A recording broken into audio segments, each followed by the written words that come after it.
സമീപകാലത്ത് ബോക്സ് ഓഫീസിൽ മികച്ച പ്രകടനം നടത്തുവാൻ നിവിൻ പോളിക്ക് സാധിച്ചിട്ടുണ്ടായിരുന്നില്ല. എന്നാൽ പക്ഷേ നിവിൻ പോളി തന്റെ സ്വാഭാവികമായ ട്രാക്കിലേക്ക് തിരിച്ചെത്തിയെന്നതാണ് സർവമായ എന്ന പുതിയ ചിത്രത്തിന് ലഭിക്കുന്ന പ്രതികരണങ്ങൾ സൂചിപ്പിക്കുന്നത്.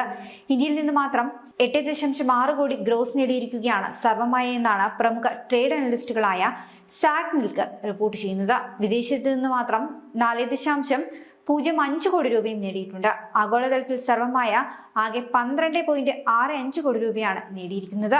ഇന്ത്യയിൽ നിന്ന് ഓപ്പണിംഗിൽ 3.35 കോടി നെറ്റായി നേടിയപ്പോൾ രണ്ടാം ദിവസം അതിലും കൂടുതലായി 3.85 കോടി രൂപയാണ് നെറ്റ് കളക്ഷൻ.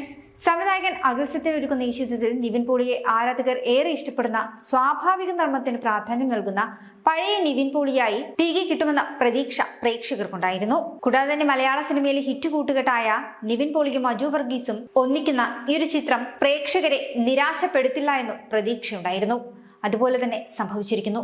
ഈ ഒരു ഹിറ്റ് കോംബോ പ്രേക്ഷക മനസ്സുകളിൽ വീണ്ടും ഇടം പിടിക്കുന്നു. ഇരുവരും ഒന്നിക്കുന്ന 10ാമത്തെ ചിത്രമെന്ന പ്രത്യേകതയും സർവമായിക്കുണ്ട്.